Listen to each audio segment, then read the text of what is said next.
trois, nous sommes plus que deux, plus que trois. Et je crois que le Seigneur est fidèle et il tient à ses promesses. Et qu'il bénisse aussi mon précieux frère Olivier et qu'il bénisse tout et chacun de vous. Amen. Nous sommes venus le dimanche pour louer et glorifier, adorer notre Dieu. Vous savez, le Seigneur a dit qu'un bon berger, c'est celui qui laisse beaucoup de brebis pour aller à la recherche d'une seule brebis égarée. Parce qu'il n'y a plus de temps. Ce message est venu pour chercher la seule brebis du Seigneur qui a été perdue. Peut-être c'est quelqu'un parmi nous ce matin. C'est pourquoi nous remettons toutes choses entre cette main. Pour ne pas vous garder longtemps debout, nous allons lire Hébreux chapitre 13, le verset 8. Hébreux 13, 8. La Bible nous dit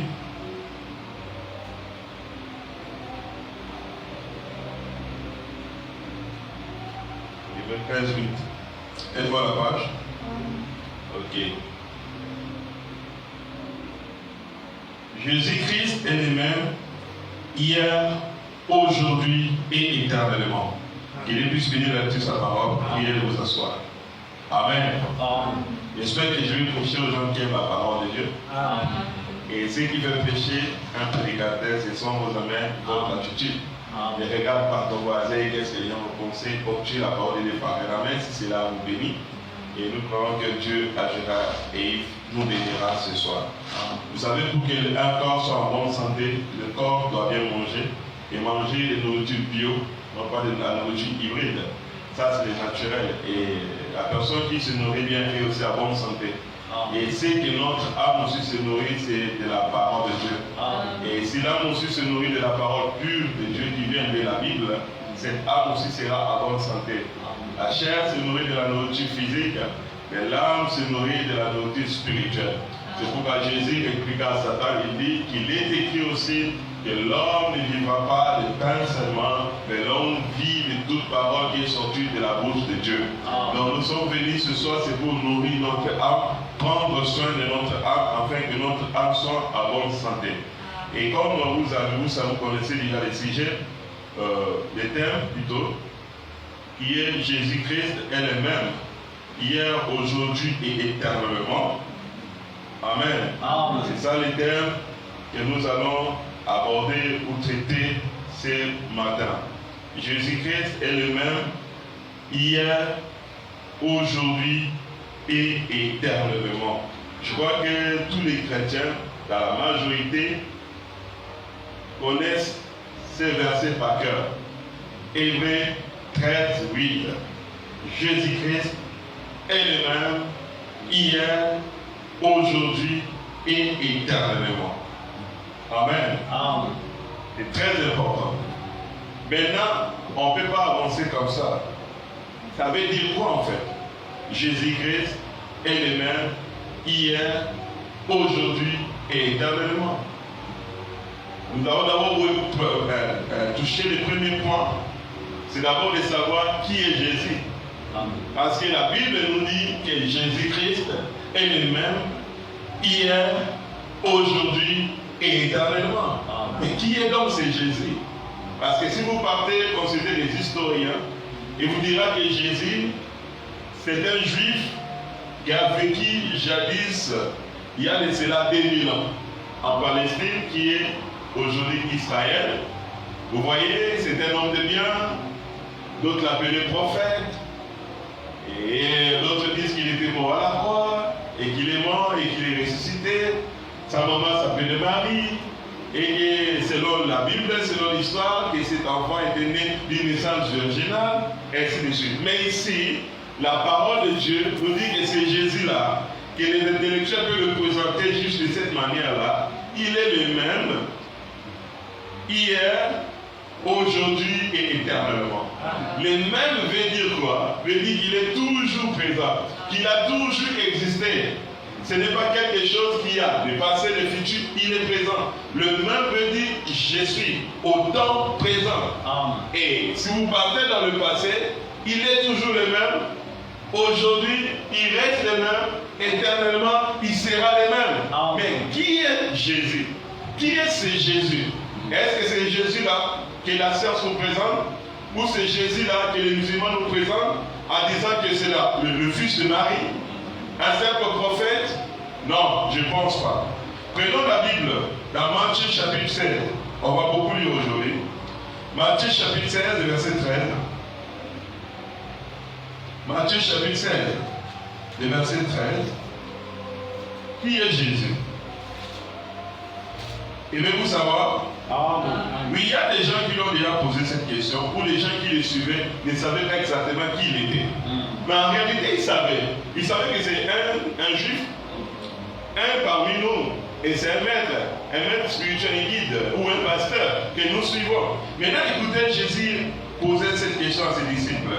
Jésus arrivait dans un territoire de Césarée, de Philippe, demandant à ses disciples, si tu dis que tu es disciple de Jésus, que tu suis Jésus, est-ce que tu sais qui est Jésus? Cette question, Jésus n'a pas posée à n'importe qui, mais il a d'abord commencé à ses disciples. Les disciples, c'est les gens qui suivaient son enseignement, les gens qui le suivaient, les gens qui croyaient en lui. Amen. Et Jésus leur a posé cette question. Qui suis-je? Au dire des hommes, moi le Fils de l'homme. Le Fils de l'homme veut dire un prophète. Ça déjà les gens le savent. Ils savent que je suis un prophète. Mais en réalité, je suis qui? Qu'est-ce que les gens ont une conception de moi? Écoutez maintenant la réponse des apôtres. Ils répondirent, les uns disent que tu es Jean-Baptiste, les autres disent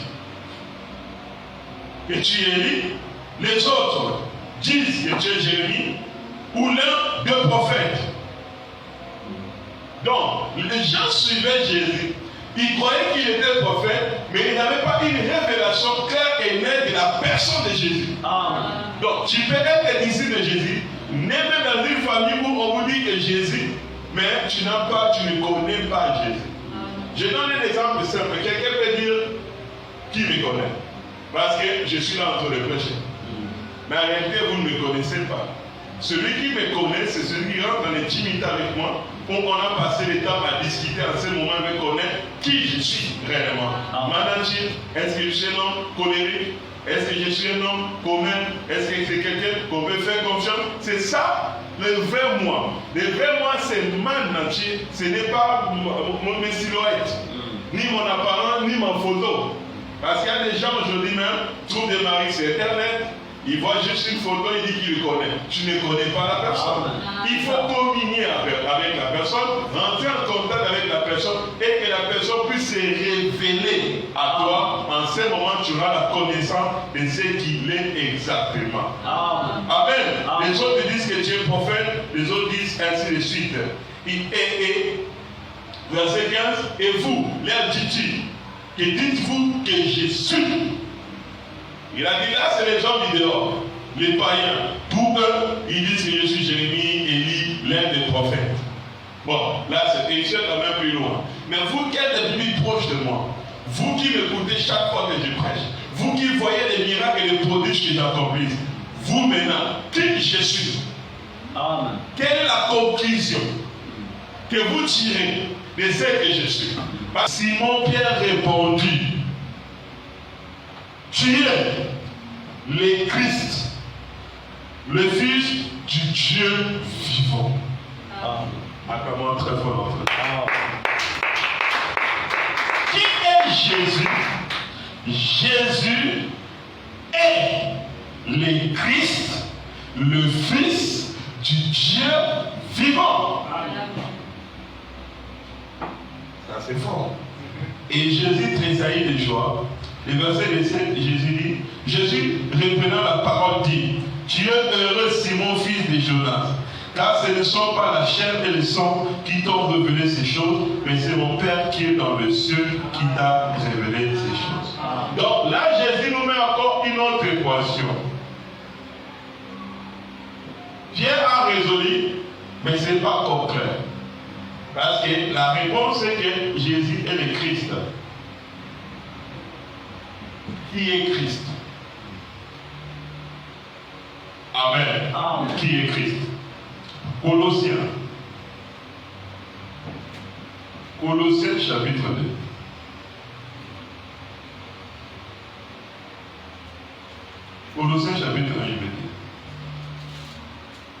le verset 15. Qui est Christ?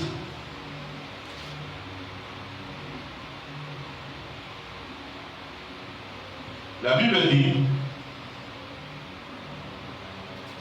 Christ, c'est le Fils du Dieu vivant, n'est-ce pas? Maintenant, la Colossiens, chapitre 1, verset 15, la Bible dit, le Fils est, c'est-à-dire Christ qui est le Fils du Dieu vivant, le Fils est l'image du Dieu invisible, le premier-né de la création de Dieu. Amen. Tu es le Christ, le Fils du Dieu vivant. Qui est le Christ? C'est le Fils du Dieu vivant.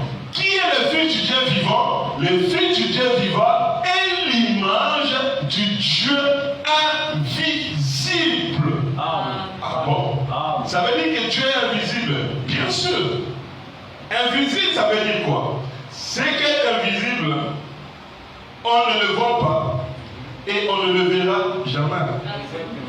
Prenons Jean chapitre 1, verset 18.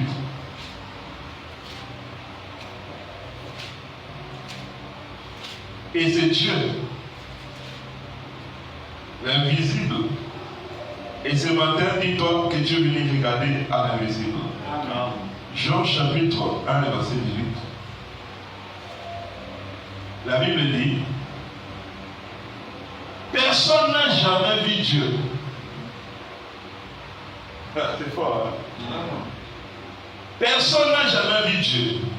Le Fils unique qui est dans le sein du Père, c'est celui qui l'a fait connaître.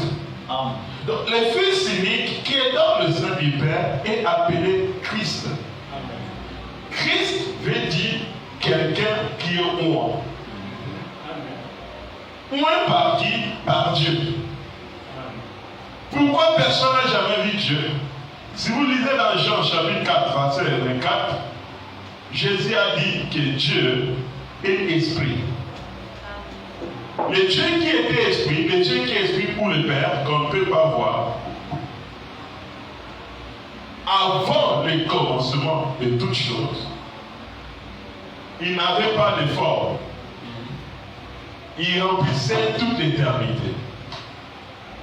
Mais en lui, il avait des attributs. Dans cette manière-là, on ne pouvait pas le voir. Comme la Bible dit, personne n'a vu Dieu.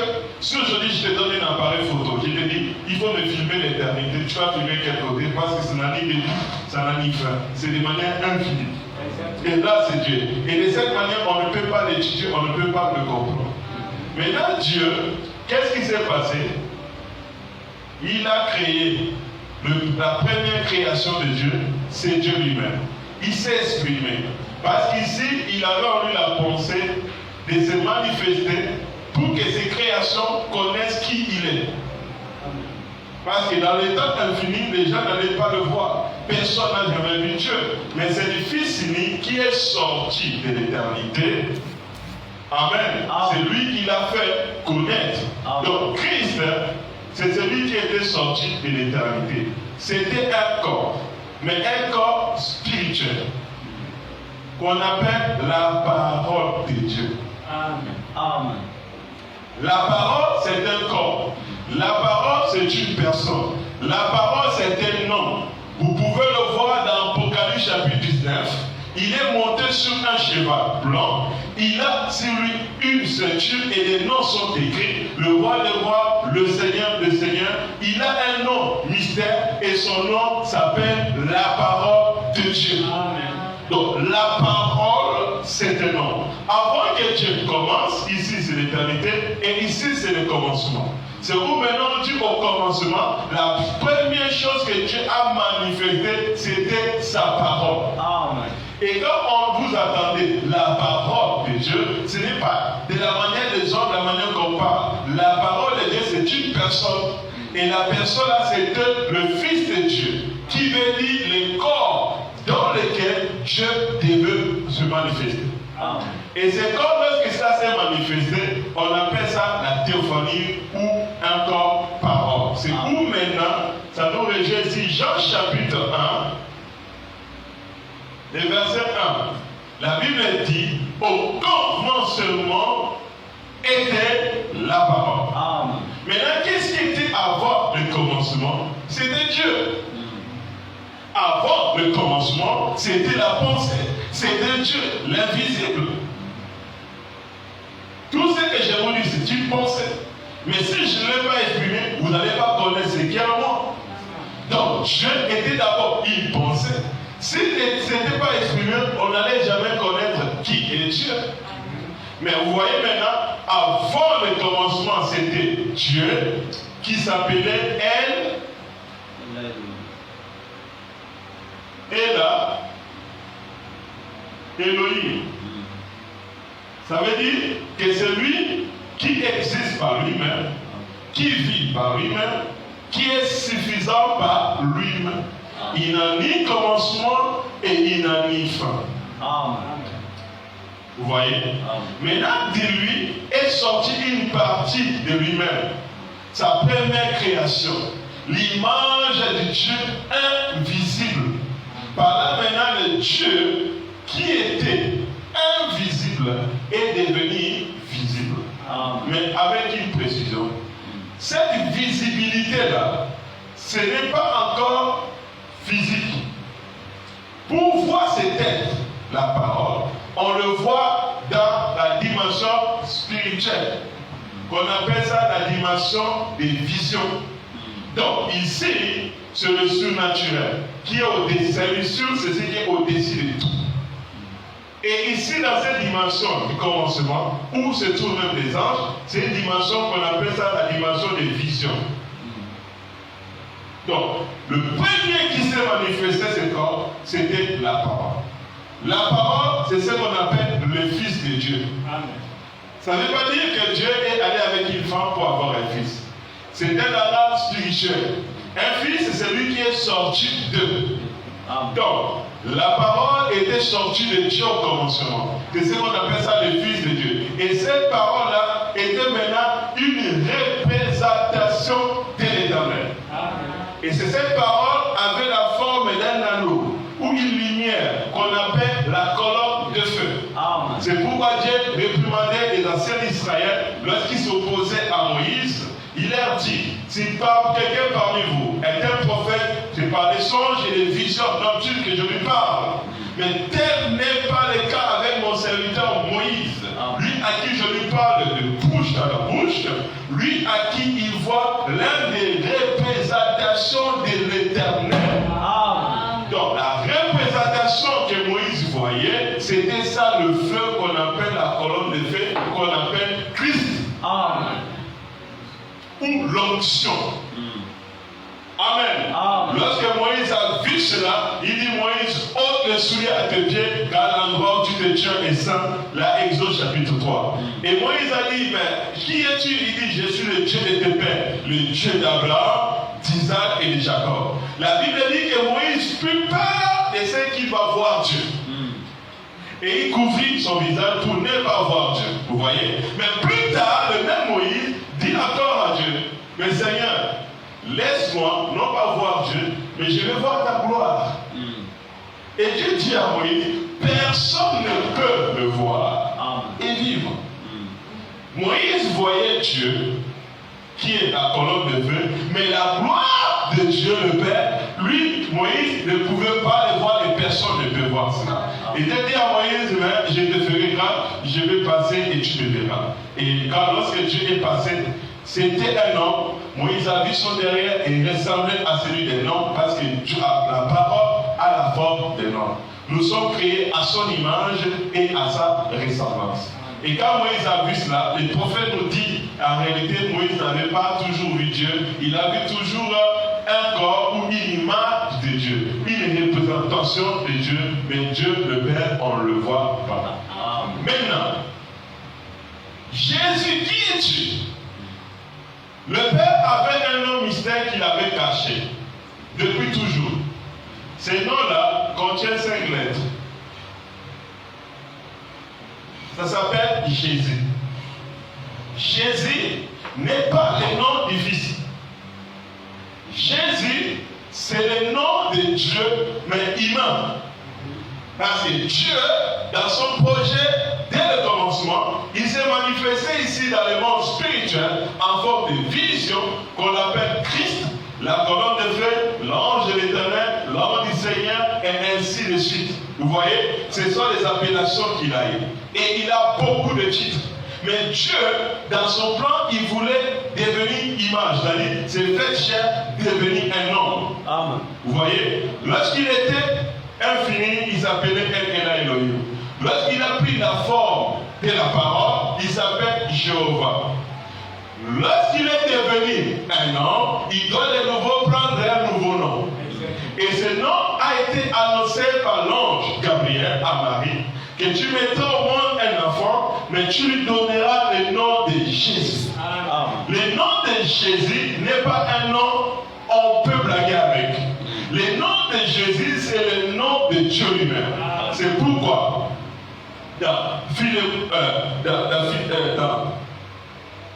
et la Bible nous dit qu'il y a sous le ciel aucun autre nom qui a été donné aux hommes pour que les hommes soient sauvés, si ce n'est le nom de Jésus-Christ. Donc le salut de toute l'humanité est basé dans le nom de Jésus. Et Jésus lui-même, dans sa prière, selon Jean chapitre 17, il pria, il dit, Père, je les ai fait connaître ton nom. Le nom que tu m'as donné, je les ai gardés par ton nom. Il dit, si d'autres venaient par leur nom, vous les recevez. Mais moi, je suis venu au nom de mon Père. Moïse, le nom de Dieu, ce n'est pas Moïse. Jérémie, Branham, bienvenue, je ne sais pas quoi. Mais le nom humain que Dieu a porté, et il a donné l'autorité suprême, c'est le nom de Jésus-Christ.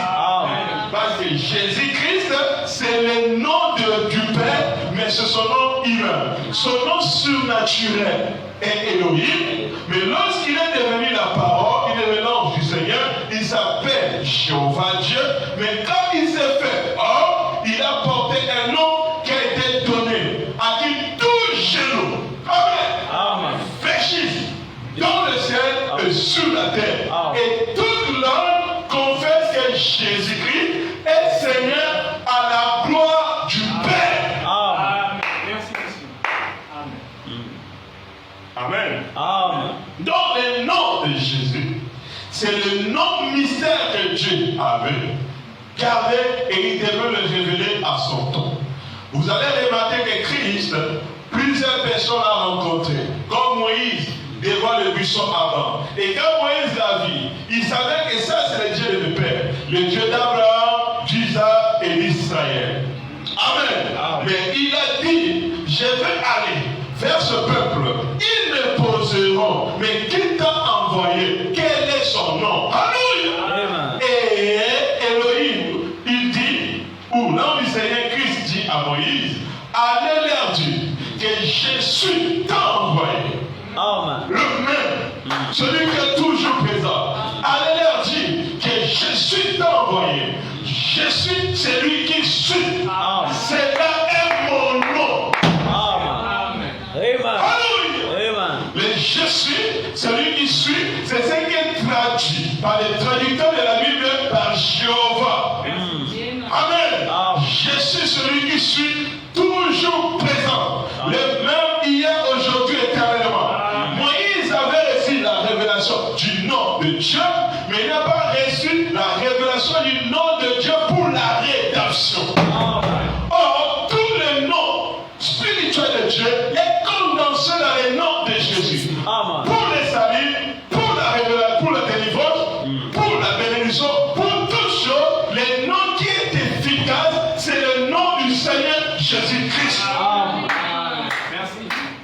Amen. Donc aujourd'hui, nous avons plus de grâce que Moïse. Moïse connaissait que le titre. Moïse connaissait que son nom spirituel, mais nous connaissons le nom humain de Dieu. Pourquoi? Parce que le but de Dieu, c'est que Dieu, dans son grand projet, il devait devenir un homme. Dieu n'habitera plus définitivement au ciel, mais Dieu doit habiter sur la terre. Et le corps dans lequel Dieu devait habiter, c'est ce corps-là qui n'est pas une vierge, et Dieu a pris son nom, il avait pris son nom, il avait mis sur la Christ, la colonne de feu. Il dit Moïse, mon ange marchera devant vous. Faites attention à lui. Ne péchez pas contre cet ange, car mon nom est en lui. Le nom qui était dans la colonne de feu, c'était son nom spirituel. Tout cela préfigurait le vrai nom que Dieu devait donner à un homme, ou il devait donner à l'humanité pour que les salut viennent. Et c'est le nom de Jésus. C'est pourquoi le chauve de l'Ancien Testament est Jésus dans le Nouveau. Dans le Nouveau Testament, il s'est fait chair. À Moïse, Moïse a rencontré sur la colonne de feu. Il dit, mais qui es-tu? Il dit, allez leur dire que je suis, t'as envoyé. Je suis celui qui suis.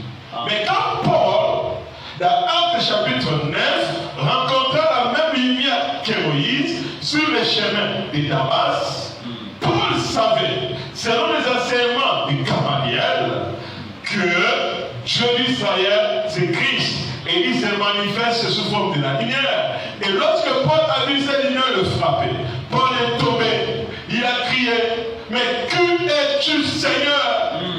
Alléluia. Et la lumière lui répondit, je suis Jésus. Amen. Au lieu de dire je suis Jésus, non, parce que là, il a déjà révélé son nom. Frère, le nom de Christ, le nom de Dieu a été toujours un objet de recherche pour les anciens. Vous allez le voir que même Jacob a vu Christ. L'homme du Seigneur, il a lutté avec cet ange à Péniel. Toute la nuit, jusqu'au matin, l'ange est parti. Jacob a tenu par la ceinture. La ceinture dit la vérité de sa parole.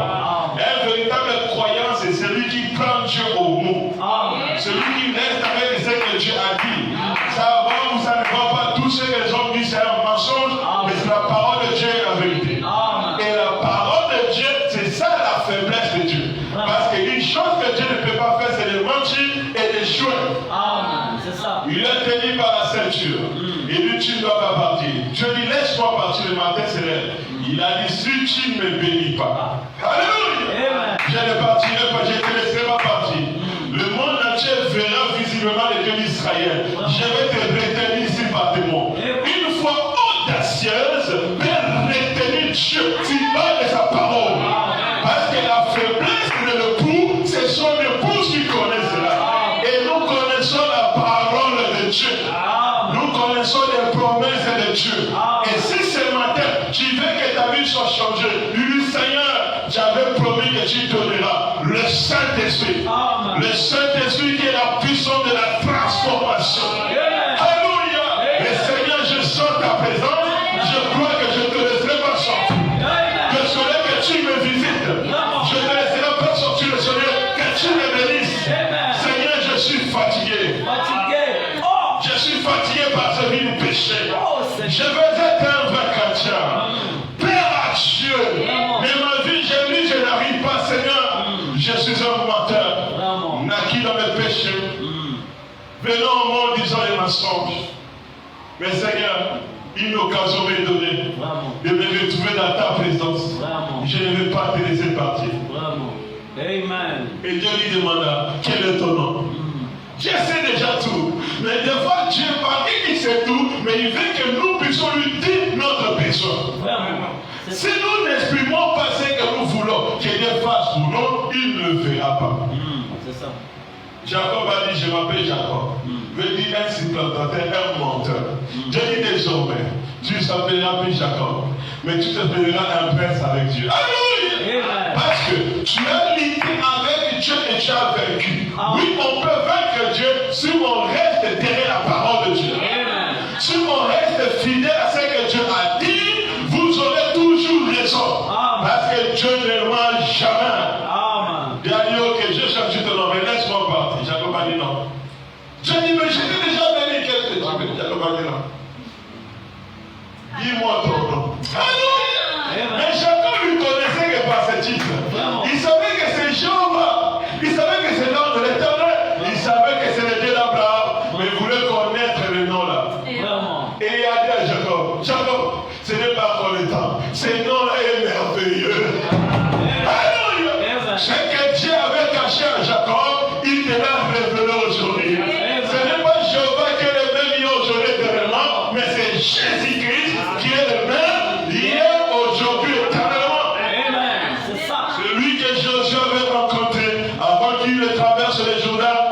Seigneur Jésus-Christ. Mais là, il n'a pas révélé à Josué son nom, mais il a révélé son titre. Il dit à Josué, je suis le général de l'armée de l'Éternel. Et le prophète nous dit qu'il est le général des 5 étoiles. Alléluia! Les J, les E, le S, le U et le S. Jésus-Christ. Mais Josué ne pouvait pas saisir la vision. Parce que cette promesse n'était pas encore à son temps. Un jour, Manoach, le père de Samson. Amen. Sa maman Samson, elle lui dit, monsieur, viens voir. J'ai raconté un homme de Dieu au champ. Il m'a dit que je vais concevoir, j'aurai un enfant. C'était quoi El Shaddai, les dieux tout-puissants. Alléluia. Il dit, alors si cet homme est vrai, qui reste là, je vais venir. Et cet homme est venu. Est-ce que c'est toi? Oh, Dieu se cache et se fait connaître dans la simplicité. Il appelle même l'homme de Dieu. Et ce matin s'appelle aussi l'homme de Dieu qui vous a visité. C'était une merveilleuse église ce jour-là. Il y avait qu'un homme et une femme. Un type parfait de ce qui est en éternel. Frère Branham dit que la véritable église du Dieu vivant est toujours dans la minorité. Les gens suivent la quantité, mais Dieu s'en fiche de la quantité. Dieu regarde la qualité de l'esprit. Amen. C'est ça. Amen. Je préfère quelqu'un qui a une bonne doctrine, mais qui a un bon esprit, que quelqu'un qui a une bonne doctrine, mais qui est animé par l'esprit du diable. Alléluia. Et c'était une merveilleuse église. Le pasteur, c'était qui? Dieu lui-même. Oh, alléluia. Il a dit certainement, j'ai promis à ta femme un enfant. Et je lui ai dit toutes les conditions. Cet homme m'a dit, toi, tu ne manges jamais. Tes promesses s'accomplissent toujours. Mais malheureusement, je ne connais pas ton nom pour que le jour où la promesse sera accomplie, que je puisse te louer, te glorifier à ce nom-là. Dieu a dit, tu ne dois pas connaître mon nom. Dieu a caché cela. C'était toujours Jésus-Christ. Mais là, il n'était pas bon dans son corps physique. Et lorsque le papa de Manoach a fait la nourriture d'armée, il a dit, moi je ne mange pas. La théophanie ne mange pas. Alléluia. Il a touché ça des bâtons qu'il avait dans sa main, ça a pu faire, et il s'est fondu souvent de la liée. Alléluia. Le Dieu tellement fait, le Dieu qui change de forme, le Dieu qui peut changer les apparences, mais il reste toujours le même Dieu par ses caractéristiques. Et il s'est volatilisé. Vous voyez? Donc c'est le même Dieu. Il ne change pas. Il est le même hier, aujourd'hui et éternellement. Maintenant, remarquez.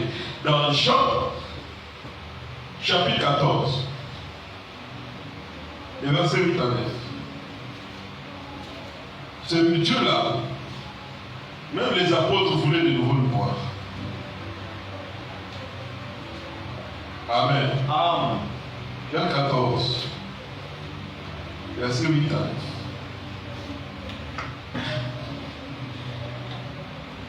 La Bible dit, Philippe lui dit, Seigneur, montre-nous le Père, et que cela nous suffit.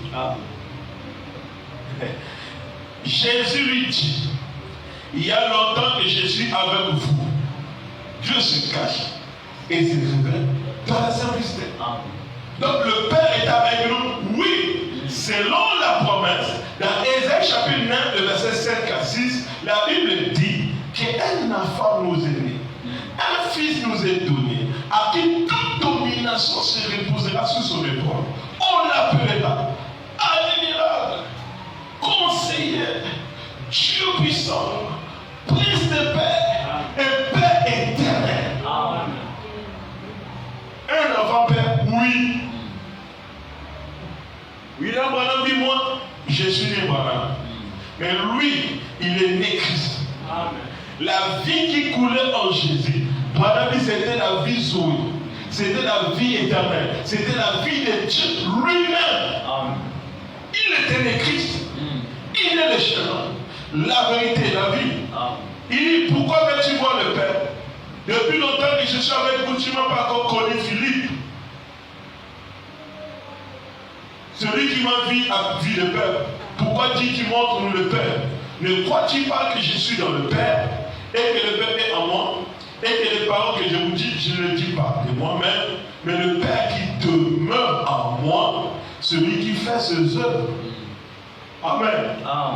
la même manière que pour accomplir l'œuvre de la création, le Père qui est Elohim s'est déversé ou s'est incarné dans la parole pour créer.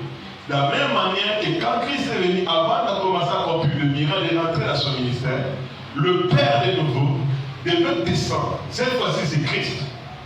Devait descendre pour s'incarner dans le corps de chair appelé Jésus. Pour que ce ne soit pas des êtres des noms, mais des êtres de Jésus. Est-ce que vous pouvez comprendre? Amen.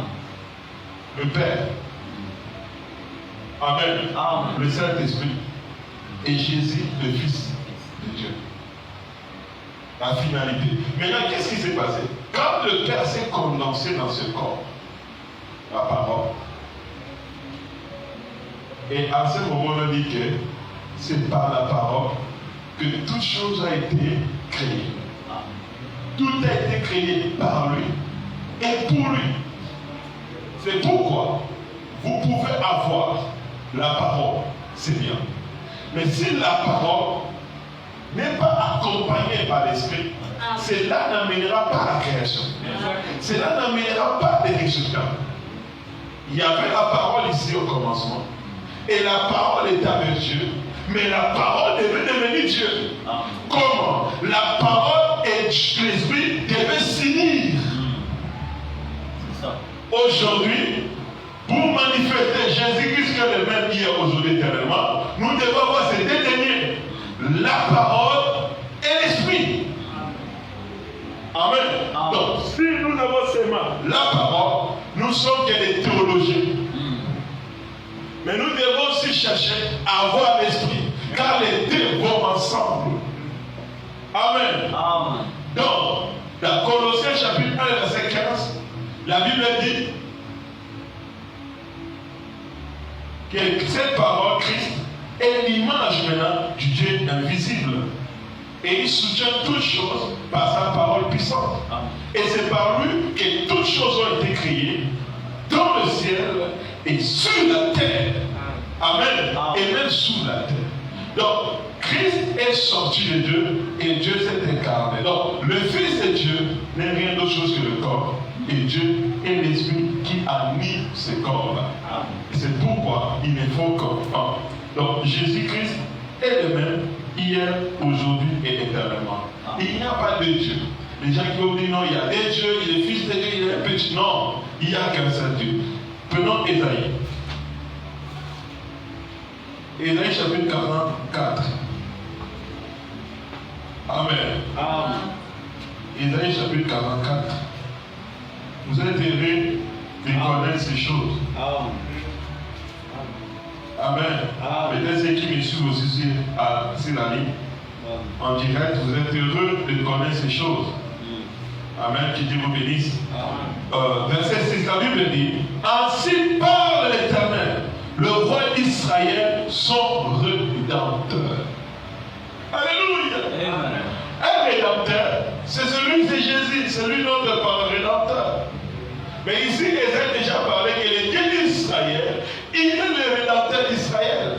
Pas seulement le rédempteur d'Israël, mais il est le roi d'Israël. Amen.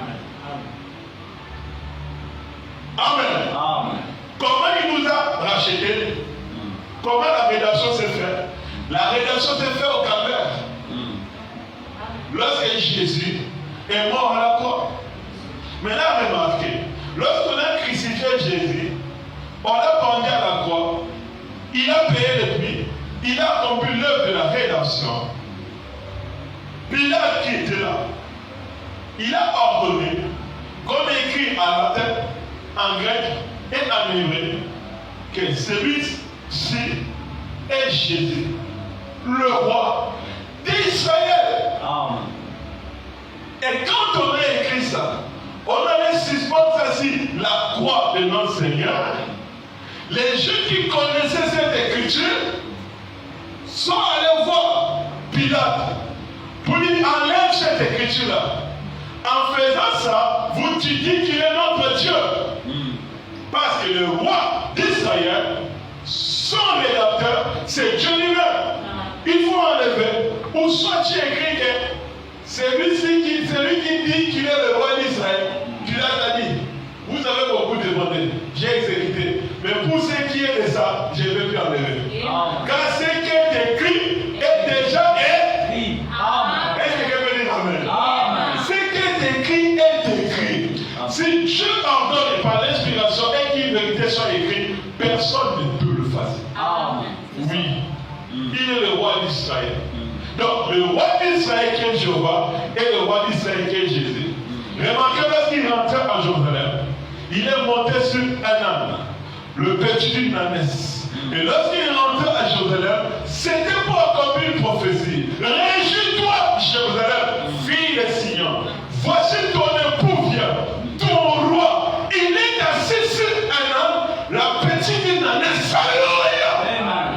Et lorsque les Juifs ont vu ça, ils connaissaient les Écritures. Sont venus lui dire, vous dites ça, vous dites qu'il est Dieu. Mais le Dieu d'Israël vous a visité dans la simplicité. C'est cette révélation que les Juifs et les musulmans ne peuvent pas voir. Amen. C'est ça. Parce qu'ils ont une conception charnelle de leur Dieu. Ils ont dit, pourquoi les gens crient comme ça? Jésus a dit, si elles arrêtent de crier, même les pierres pousseront les cris de joie. Parce que s'ils ont de cette révélation, de connaître que le Jéhovah de l'Ancien Testament est devenu Jésus et que c'est Jésus est le Père. Il est aujourd'hui éternellement, c'est très bénissant. Amen. Voilà là le roi d'Israël, son créateur. Je continue à le dire. L'Éternel des armées. Écoutez maintenant. Il dit, je suis le premier, je suis le dernier. Or moi, il n'y a point d'autre Dieu. C'est ça. Oui. Je suis le premier, je suis le dernier. Et hors moi, il n'y a point d'autre Dieu. 1 Jean, chapitre 5. Qui est alors le Dieu véritable? À qui nous devons mettre notre confiance? Vraiment. Et le suivre. Le Dieu véritable, c'est qui? Amen. Même ceux qui sont en ligne, vous pouvez vérifier. Tout ce que nous prêchons, c'est la parole de Dieu. Et c'est la vérité. Quand nous parlons que Jésus est Dieu, nous savons de quoi nous parlons. Parce qu'en ces derniers jours, nous avons reçu Élie le prophète et le messager qui nous a révélé ces choses. Amen. Cela ne vient pas de nous, mais Élie devait rétablir toutes choses.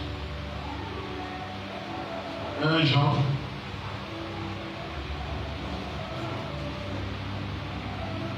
Chapitre 5, à partir du verset 20 à 21. Nous savons aussi que le Fils de Dieu est venu et qu'il nous a donné l'intelligence pour connaître le véritable. Et nous sommes dans le véritable en son Fils Jésus. C'est lui qui est le Dieu véritable et la vie éternelle. Ne dormez pas. Amen. Le Dieu véritable et la vie éternelle, c'est Jésus-Christ. Et il nous dit que ici, dans Ésaïe 44, verset 6, ainsi par l'Éternel, le roi d'Israël, et son rédempteur, l'Éternel des armées. Je suis le premier, je suis le dernier. Et hors de moi, il n'y a point de Dieu. Amen. Il n'y a point de Dieu qui soit comme Jésus. Il n'y a point de Dieu qui soit comme Jésus. Parce qu'avant, il n'y a point de Dieu. Avant, il était ici. Ici, c'était l'éternité. C'est lui qui était son commencement et c'est lui qui est de nouveau à la fin. Il est l'alpha et il est l'oméga. Il est le commencement et il est la fin. Amen. C'est ça. Donc, on dit non, ce n'est pas Jésus qui parle. Ok. Prenons maintenant Apocalypse. Chapitre 2. Apocalypse chapitre 2. Le premier et le dernier. Amen. Apocalypse chapitre 2. Le verset 8. Oh non, Jésus n'était pas décidé de trouver les démons. Oui, Dieu est mort. Oui, vous allez lire ça, c'est pas moi, le premier et le dernier. Apocalypse chapitre 2, verset 8. Dieu ne peut pas mourir, j'ai dit Amen. Mais la Bible dit aussi que Dieu était mort. Pourquoi il ne pouvait pas mourir quand il était spirituel? Mais quand il s'est fait chair, il est mort. Pour nous racheter, pour être notre parent rédempteur. Amen. Tout le monde à la page. Le verset 8. La Bible dit, écrit alors l'église l'esprit. Voici ce que tu es. Premier. Et le Dernier. c'est lui qui était mort et qui est revenu à la vie. Donc le premier et le dernier étaient morts. Mais où? À quel moment était mort? C'était ce jour au calvaire. Et j'ai une bonne nouvelle à vous dire que lorsqu'il était mort au calvaire, il a réglé la question des péchés une fois pour toutes. Amen. Oh, quelqu'un dit pas Amen. Toi qui veux la délivrance, croyez seulement à Jésus. Il est le chemin, la vérité, la vie. Amen. Vous connaissez la vérité et la vérité vous affranchira. Amen. Si vous avez la connaissance de la divinité, si vous du Seigneur Jésus, rien ne peut vous résister. Amen. C'est ça. Je suis le premier et le dernier. Hors moi, il n'y a point de Dieu. Amen. Je suis le premier. Voici ce que tu es le premier et le dernier. Celui qui était mort et qui est revenu à la vie. Oh, la Bible, c'est merveilleux, n'est-ce pas? Amen. Oui, revenons. Ésaïe 42. Amen. Et verset 8. Oh, la Bible. Oh non, Jésus n'a jamais déclaré qu'il est Dieu. Quand il dit qu'il est le premier et le dernier, ça veut dire quoi? C'est là Ésaïe 44, verset 6. C'est Dieu hors moi, il y a un point de Dieu, le premier et le dernier. Il dit dans l'Apocalypse qu'il était mort et qu'il est revenu à la vie. Le verset 8, vous êtes à la page. La Bible dit, je suis l'éternel. C'est là mon nom. Alléluia. Ça c'est caché. Éternel le Père, non, c'est un titre. Mais aujourd'hui, il dit, je suis Jésus-Christ. C'est là mon nom. Parce qu'aujourd'hui, il a fait connaître au monde ce nom, le nom de l'Éternel. Je suis l'Éternel, c'est là mon nom. Je ne donnerai ma gloire pas, je ne donnerai pas ma gloire à un autre, ni mon honneur aux idoles. Amen. Amen. Amen. Donc, il n'y a point d'autre Dieu que lui. Et son nom est le Seigneur Jésus-Christ. Il est le premier et il est le dernier. L'Apocalypse, chapitre 1, et verset 8. Apocalypse, chapitre 1, verset 8. La Bible dit, je suis l'alpha et l'oméga. Je suis l'alpha et l'oméga. Dieu le Seigneur Dieu. Celui qui est, qui était et qui vient, le Tout-Puissant. Amen. Tout-Puissant, ça veut dire qu'il est omnipotent. Et son omnipotence fait qu'il doit tout connaître. Amen. Omniscient. Parce qu'il connaît tout, ça fait qu'il soit partout, omniprésent. Voici, je suis avec vous tous les jours. Amen. Frère, jusqu'à la fin du monde, Jésus-Christ est là. Là où d'autres sont réunis à mon nom, je suis là. Par son omniprésence. Il est le Tout-Puissant, frère. Croyez-vous cela? Amen. Oui, Jésus-Christ est le Tout-Puissant. Maintenant, remarquez, notre prophète nous dit ceci dans le message. Dans ce message, qui a créé à ce qui nous a été annoncé. 19 juillet 1951, paragraphe 46b. Le prophète dit, qu'est-ce? Il est tout puissant. Qu'est-ce? Jésus-Christ, le même, hier, aujourd'hui et éternellement. Point. Le prophète dit, sa puissance est illimitée. Amen. Est-ce que tu peux croire? Amen. Même vous qui suivez en ligne, sachez que la puissance de Dieu est illimitée. Il peut même te visiter là où tu te trouves. Sa puissance est illimitée. Donc nous avons un Dieu qui est omnipotent. Ça veut dire qu'il y a un Dieu qui détient une puissance illimitée. Amen. Ça veut dire que si nous rentrons en contact avec ces dieux-là, nous pouvons également manifester des œuvres de puissance de manière illimitée. Moïse est entré en contact avec lui. Moïse allait en Égypte. Dieu a fait de Moïse Dieu pour les Égyptiens. Moïse était devenu un créateur. Moïse pouvait prendre juste du sable et le jeter en mer, et le sable s'est transformé en rouge.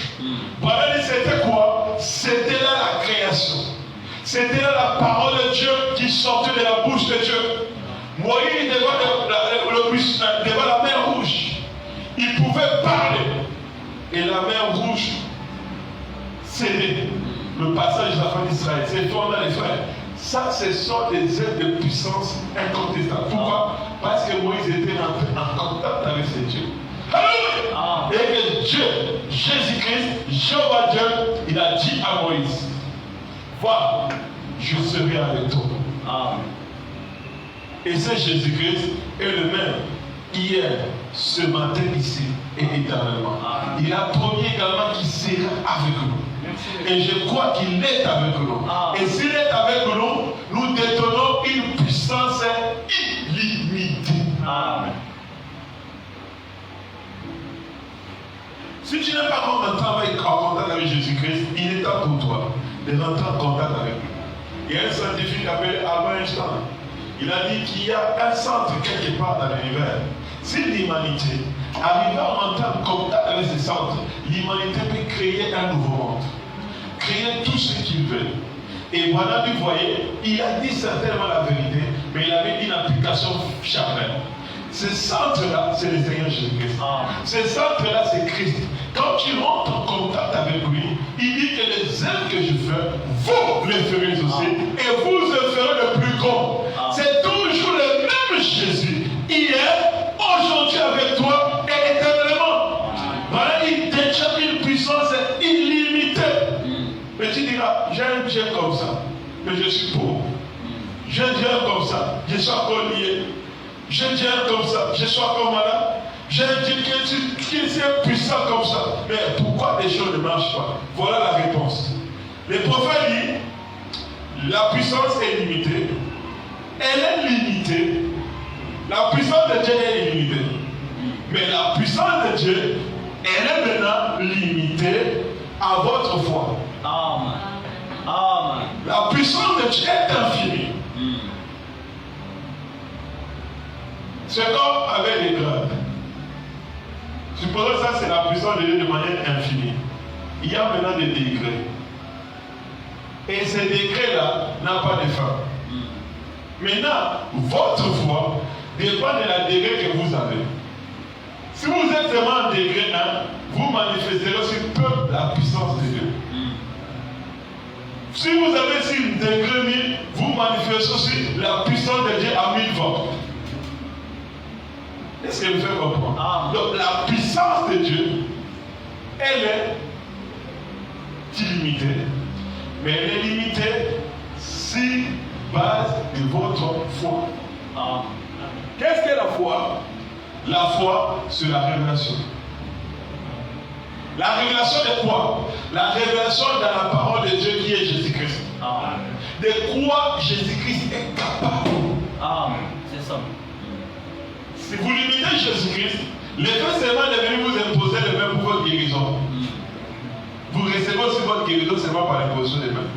Il viendra le faire. C'est ça votre foi.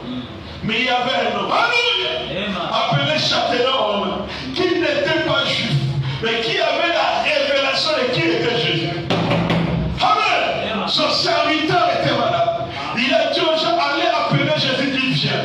Et lorsque ce serviteur était en route de partir, il est resté en train de méditer. Sa foi a augmenté. Il a dit, attends, moi je suis un homme pur. Je sais que cet homme-là c'est le Saint d'Israël. Il est le Dieu tout-puissant incarné. Il ne peut pas venir rentrer dans ma maison. Il est plus que capable que là où je trouve, me donner la solution de là où je suis. Et toi qui me suis en ligne, même si tu es une seule personne,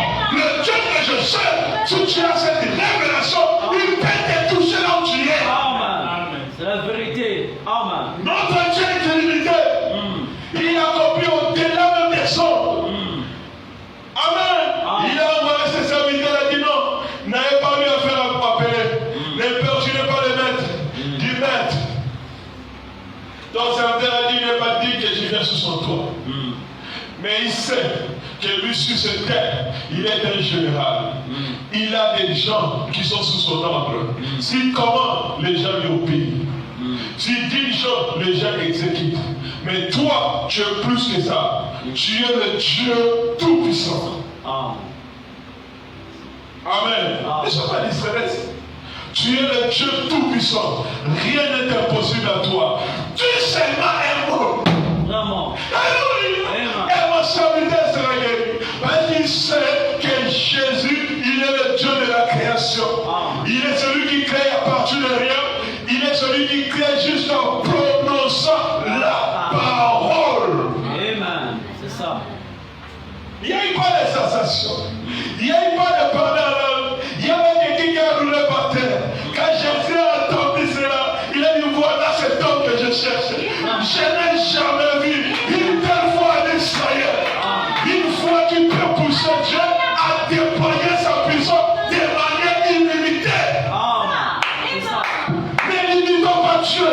Crois que Dieu peut te délivrer au-delà de tes attentes. Amen. Est-ce que Dieu peut créer de l'argent? Oui. Il peut créer, en tout cas. Oui. Est-ce que Dieu peut rester quelqu'un qui est mort il y a 10 ans? Il peut le faire. Amen. On n'a pas limité Dieu. Aujourd'hui, on limite Jésus. Oh, tu as dit que tu seras plus que Branham. Tu es le plus. C'est ta foi, frère. C'est ta foi. C'est ça. Frère Branham dit, aujourd'hui, si quelqu'un venait me dire qu'il ne va pas mourir, qu'il va dans les morts comme un autre, moi, je respecterai la foi de cet homme-là. Je ne me mettrai pas sur son chemin pour lui faire obstacle. Parce que je sais que tout est possible à celui qui croit. Amen. C'est ça. Si vous croyez au Fils de Dieu et que vous avez la foi que Jésus peut tout, il peut tout faire. Amen. Job avait tout perdu dans sa vie. Il était même un vieil homme. Mais Dieu était plus que capable de restaurer Job et de le donner au centuple. Abraham avait perdu de l'espoir. Il était vieil. Sa femme était vieille. Il n'y avait plus d'espoir pour eux de concevoir. Mais ils ont déployé une foi qui a manifesté la toute-puissance de Dieu. Ils ont déployé une foi, amen, qui a poussé Dieu de manifester sa puissance de manière illimitée. Le prophète dit, c'est là a obligé Dieu lui-même de descendre à la chair humaine, de venir visiter Abraham. Il dit, je n'ai jamais vu une foi comme ça sur la terre. Abraham, jusqu'à quel niveau tu peux me croire? J'apparais souvent de me dire, tu me crois. Je te parle sur le vent, tu me crois. Je te parle à ton cœur, tu me crois. Et je viens même comme un homme semblable à toi, tu me crois. Amen. Abraham, Amen. je suis un Shaddai, le Dieu qui porte les cieux, un Dieu tout-puissant. Vraiment. Parce que tu as crié à ça, Abraham. Parce que tu as été dans le sein d'Élohim, dans le sein du Tout-Puissant. Abraham, il y a un mystère qui va se passer. Ça ne s'est jamais fait. Un homme âgé est devenu Dieu. Frère, vous avez vu un miracle là-haut. Vraiment. C'est ça. Une vieille personne qui devient une jeune personne. Amen. C'est la puissance illimitée de Dieu qui a été déployée parce qu'Abraham croyait. Et Abraham ce matin. Abraham, c'est toi qui me sauves. Dépasse seulement ta foi. Il est quelque chose de difficile d'amener un montagne de croire à un autre montagne. Parce que Jésus aujourd'hui, pour le voir, tu ne dois pas le voir avec des photos. Ni seulement la photo de la colonne de feu. Mais Jésus aujourd'hui se voit dans les hommes. Un jour, Pierre et Paul persécutaient l'église. Mais Jésus est apparu. Il me sauve. Pourquoi me persécutes-tu? Parce qu'il avait la révélation. Il n'avait pas la révélation que les gens avaient Christ en eux. Amen. Et quand vous avez Christ en vous, vous êtes Jésus-Christ aujourd'hui. Le monde veut voir Jésus. Messieurs, nous voudrions voir Jésus, mais ils doivent voir Jésus par nous. Vraiment. Les Samaritains ont vu Jésus par Philippe. Et ils doivent voir Jésus-Christ par nous. Où est la puissance illimitée? Philippe avait tellement cru à ça que Philippe voyageait même sans prendre l'avion. Est-ce qu'aujourd'hui je peux voyager sans prendre l'avion? Oui, frère! Ce n'est pas de la sorcellerie, c'est plus que la sorcellerie. Amen. C'est la vérité. Jésus-Christ le même hier, aujourd'hui, éternellement. Amen. Alléluia. Est-ce qu'aujourd'hui les anges peuvent descendre et ouvrir les prisons? Oui, frère! Jésus-Christ le même hier, aujourd'hui, éternellement. Il n'a pas changé. frère, son frère était mis en prison parce que dans leur village, ils ont brûlé les hôtels du village. Et les villageois les ont porté plainte. Et il dit, frère, ce que vous avez fait, c'était la parole de Dieu. On a mis ton frère en prison. Il a dit, frère, vous devez prier. On a mis en prière. Et pendant qu'on a prié la nuit, là, un ange est descendu en prison. Ça paraît être un mythe, mais c'est la vérité. L'ange est descendu, il a brisé la prison. Même le geôlier qui était là, il a dit, le Dieu que vous servez, frère. Il m'a appelé, frère, bienvenue, quelque chose s'est passé. La prison s'est ouverte seule et mon frère l'a libéré. Frère, on ne peut pas limiter Dieu. Non, monsieur. Non, madame. Vous devez avoir la foi dans ce Dieu vivant. Jésus-Christ, le même hier, aujourd'hui, tellement. Les anciens, ils font en lui. Rien ne lui a été impossible. Et nous, si nous avons foi en lui, rien ne nous sera impossible. Voilà, croyez-vous cela?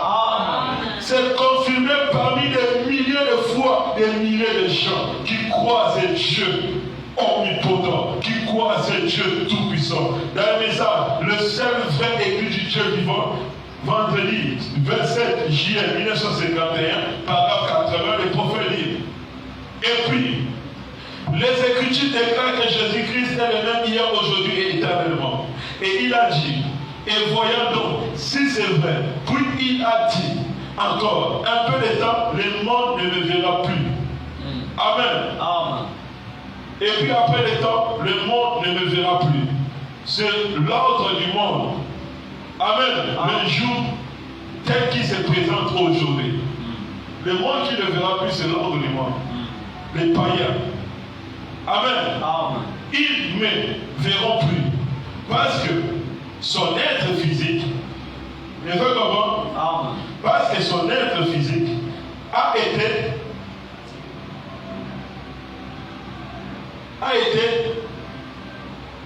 offert en sacrifice, comme un agneau sanglant, un innocent, pour nous coupables. Et le monde ne me verra plus. Mais vous me verrez. Dites amen. Le prophète maintenant, qui est le vous? Il m'attendait que quelqu'un va dire que c'est moi. Oui. Amen. Le prophète dit maintenant, qui est le vous? Si le monde ne le voit plus, mais vous continuez à le voir. Le prophète pose la question, alors qui est le vous? Je me dis que quelqu'un dit que c'est moi. C'est moi. Amen. Et moi je dis c'est moi. Amen. Et maintenant, qui est le vous? Amen. Le prophète dit le croyant. Le vous là, qui voit Jésus, c'est le croyant. Le croyant voit Dieu partout. Abraham était un croyant. Il a vu Dieu plusieurs fois. Même dans un homme, Abraham a cru que c'était Dieu. Amen. Car je serai avec vous, même en vous, jusqu'à la fin du monde. Le prophète dit maintenant, cela s'adressait-il à Pierre, à Jacques et à ceux qui se tenaient là? Est-ce que c'est ça? C'est ça. Amen. Mon ami, ils ne sont pas en vie ce soir. On le dit ce matin. Ils sont en vie même dans la gloire. Mais le croyant le connaîtrait jusqu'à la fin du monde. Est-ce juste? Est-ce juste? Donc pour connaître Jésus aujourd'hui, ce n'est pas par son corps physique. Pour connaître Jésus aujourd'hui, vous allez le connaître par ses caractéristiques. Jésus est saint. Jésus n'aime pas les péchés. Bien qu'il aime le péché. Amen. Jésus ne ment pas. Jésus ne vole pas. Jésus ne triche pas. Jésus ne commet pas l'adultère. Jésus n'est pas commun. Jésus, c'est un homme de bien. Jésus, lorsque le gifle le bouche droite, le joue gauche, il donne le joue droite. Jésus, il prie même pour ses ennemis. Il aime même ceux qui ne l'aiment pas. Il va même si les gens l'aiment pour le milieu, mais lui vient quand même. C'est ça l'homme de Jésus. Donc pour connaître Jésus aujourd'hui, vous allez le connaître par ses caractéristiques. Parce que dans son corps physique, il a changé de corps. Aujourd'hui, il utilise le corps de ses croyants, le corps de son église. Amen. Donc quand vous venez vers un croyant, ne voyez pas un homme. Si vous voyez les caractéristiques de la vie de Christ dans cet homme, c'est Jésus. Oui, c'est Jésus. Jésus aussi n'est pas seulement un homme de parole, mais il est un homme qui est accompagné par la démonstration de la puissance. Jésus, il parlait peu, mais il manifestait de la puissance. Ça, c'est l'une des caractéristiques de Jésus. Mais s'il y a seulement la puissance, sans un caractère, le prophète dit c'est diabolique. Là, ce n'est pas Jésus. Là, c'est un imitateur. L'imitateur peut imiter tout, mais il ne peut pas imiter l'amour parfait. Parce que l'amour parfait, c'est ce qui fait agir la foi parfaite. L'amour parfait, c'est Dieu lui-même. Amen. Jésus-Christ, le même hier, aujourd'hui et éternellement. Aujourd'hui, nous avons vu Jésus-Christ dans notre prophète. Ah oui. Ça, c'était pas un homme. C'était le Seigneur lui-même dans un homme. Dieu, dans la chair lui-même, manifesta, accomplissa des miracles et des prodiges. Est-ce que par là, maintenant, cet homme est devenu Jésus? Non. Frère Branham dit, si vous dites que je suis Jésus, vous faites de moi un antichrist. Mais si vous croyez que le même esprit, Christ, qui était dans Jésus, est en moi, c'est l'exacte vérité. Et si ce matin, si vous me croyez que le même esprit qui était dans Jésus, qui était dans Frère Branham, est ici, c'est l'exacte vérité. La solution de l'homme est réunie aujourd'hui entre les mains de l'homme. Quand nous sommes aux états de l'église, c'est l'âge du repos. Dieu aujourd'hui se repose dans son épouse. Dieu aujourd'hui se repose dans l'homme. C'est maintenant à l'homme de s'abandonner afin de manifester Jésus-Christ. Où est Jésus aujourd'hui? Si Jésus-Christ est avec nous, où sont partis ces prodiges? Où sont partis ces miracles? Mais je vous défie que le même Dieu est ici. Il est le même, il est aujourd'hui et éternellement. Il a dit voici les signes et les miracles qui accompagneront ceux qui auront cru. À mon nom, ils chasseront les démons. Ils paieront pour les malades seront guéris. Ils parleront de nouvelles langues. S'ils même mangent du poison, cela ne leur fera aucun mal. Il dit celui qui croit en moi fera le œuvre que je fais. Et il fera même le plus grand. Parce que ce sera toujours Jésus. Frère, nous l'avons vu dans un homme, dans cet âge. Frère Branham, il allait chasser les écrivains. Il n'y avait pas des écrivains. Alléluia. Il voulait partir. Dieu lui a parlé à l'oreille. À la voix du cœur décidé. William Branham, qu'est-ce que tu veux lui chercher? Il dit, mais les écrivains, je n'ai pas toujours bien en fait. Non. Pourquoi tu as un homme de peu de foi? Mais si tu crois que si tu crois un Dieu créateur, tu deviens un créateur. Si tu crois un Dieu tout-puissant, tu es un tout-puissant. Parce que tu bénéficies héritier de tout ce que tu as. Dieu dit à William Branham, tu peux créer les équipes. Prononce la parole. Frère Branham, comment ça? Il s'est rappelé d'une citation que Jésus avait dit, si tu dis à cette montagne, on t'en de la jette dans la mer. Si tu crois de tout ton cœur, tu ne doutes pas, tu verras s'accomplir. Frère, vous voyez un peu, Dieu a une puissance illimitée. Mais il a illimité par rapport à notre foi.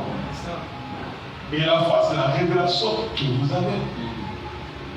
Et Frère Branham avait toujours peur, mais ça dit non, ça c'est un moment pour moi de manifester ça. Il dit, je veux qu'il y ait un écrivain paraisse là, là et là. Rien ne s'est passé. Alléluia! Oh Dieu! Pour que la foi agisse, il faut la persévérance. Pour que la foi agisse, il faut toujours qu'il y ait une contradiction. Amen. Mais Abraham, Frère Branham n'a pas douté, pas d'incrédulité. Il veut partir. Tu as dit là, pourquoi tu es en train de partir? Tu as dit qu'il y ait des écrivains. Attends alors. Et Frère Branham a attendu et Dieu a créé les écrivains devant le prophète. Et Frère Branham nous dit, ce n'était pas moi qui a créé ça, mais c'est Jésus qui a créé les écrivains pour montrer que le même Dieu de la création est de nouveau vivant. C'est un Dieu vivant, il n'est pas mort. Branham est allé de faire nos péchés à un poisson et le poisson est mort. Mais Branham voulait partir, l'homme s'est venu sur lui. L'Esprit lui a dit, redonne la vie aux petits poissons. Ah, frère. Oh, Jésus-Christ. Amen. Alléluia. Redonne la vie. Quand madame a pris les petits poissons, il faut le regarder. Les petits poissons morts, les entraînent même sortir. Le bonhomme a regardé, petit poisson, je te redonne la vie au nom de Jésus-Christ. Il a remis dans l'eau, les petits poissons avaient pris vie, les petits poissons sont partis. Alléluia! Frère, si Dieu peut se soucier même d'un petit poisson, Jésus ne peut pas se soucier de toi. Vraiment. Tu penses que tu es lié. Oh, mari de lié. Oh, femme de lié. Oh, problème d'argent aussi. Je te dis que Jésus est la solution à tout. Amen. Si tu as essayé de marabout, ça ne va pas marcher. Viens ici avec mon Jésus. Amen. Lui, ça marche toujours. Vraiment. Maintenant, tout dépendra de ta foi. C'est pourquoi quand il guérissait quelqu'un, il disait toujours que cela soit fait selon ta foi. Crois-tu que je suis capable de le faire? La personne dit, oui Seigneur, je le crois. Il faut que cela soit fait selon ta foi. Parce que lorsque tu es rentré en contact avec ce centre d'une puissance illimitée, dégage aussi une foi illimitée. Pierre l'a fait, il a marché sur eux. Parce que Jésus a dit, viens. Oui. Mais lorsqu'il s'est mis à douter, quand la foi a commencé à baisser, la chose a commencé à diminuer. Donc ne perdez pas la foi, croyez cela, Jésus-Christ n'a pas changé. Il est le même hier, aujourd'hui et éternellement. Les Jéhovah de l'Ancien Testament et de nouveau Jésus dans le Nouveau Testament. S'il a pu délivrer Marie de Magdala avec 7 démons, oui, une personne a plusieurs démons, la délivrer de tous ces démons. Persévère. Restez toujours au pied de Jésus. Le secret de Marie, c'était quoi? Marie aimait écouter la parole de Dieu. Quand Jésus était là, il venait tous s'asseoir pour écouter. Ce qui vous affranchit, ce qui vous libère, la délivrance totale vient par l'écoute de la parole. Marthe a dit, mais ma soeur Marie, viens m'aider. On ne peut pas pour Jésus, non? Et venir m'accuser Jésus. Marie ne veut pas m'aider. Lui, c'est moi la parole, la parole. Et moi, je prépare, j'ai pris ça à la cuisine pour préparer beaucoup. J'ai dit à Marie, Marie, ta sœur a choisi la bonne part.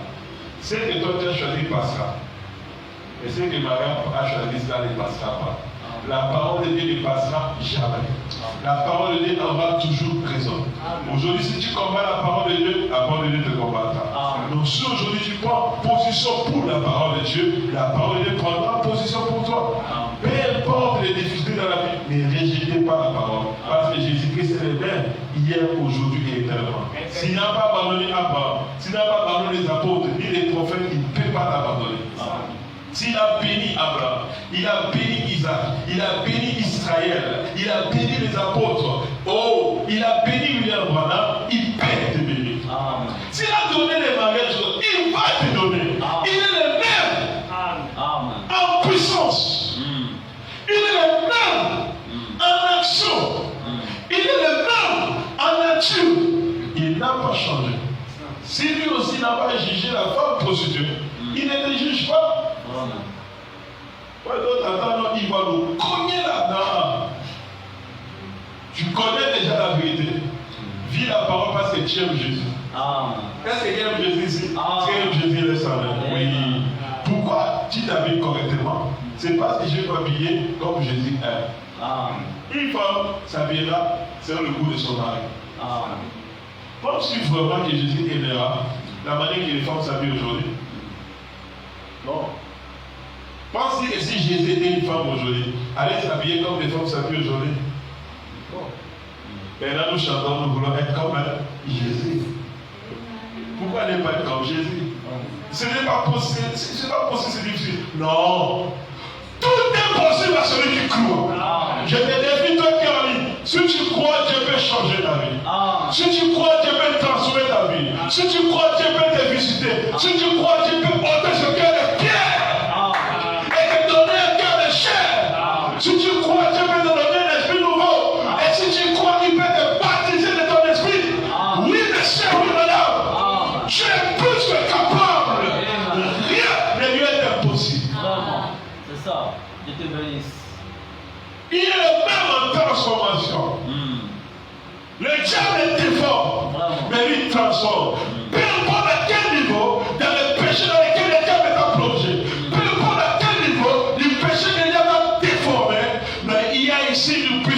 transforme. Amen. Il y a ici un Dieu qui transforme. Amen. Il y a ici un Dieu qui est riche en miséricorde. Il est le même en miséricorde, frère. S'il a pardonné David, il peut te pardonner. Même si tu as avorté, il peut pardonner. Amen. Peu importe ce que tu fais, seulement promets-lui que tu ne le feras plus. Promets-lui, Seigneur, aide-moi. Car de moi-même, je ne peux pas. Et si tu n'as pas encore été baptisé, au nom du Seigneur Jésus-Christ, pas le baptême, frère. Pas le baptême, ma soeur. Les baptêmes aussi n'ont pas changé. Le baptême apostolique sur le nom du Seigneur Jésus-Christ hier. Aujourd'hui, sur le nom du Seigneur Jésus-Christ. Et ça sera toujours au nom du Seigneur Jésus-Christ.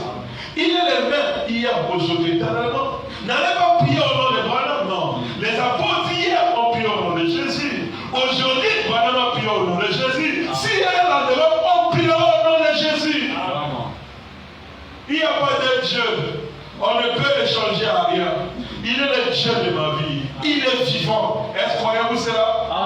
Que Dieu vous bénisse. Il est la 11h30. Acclamons très fort pour nous. Jésus-Christ est le même hier, aujourd'hui et éternellement.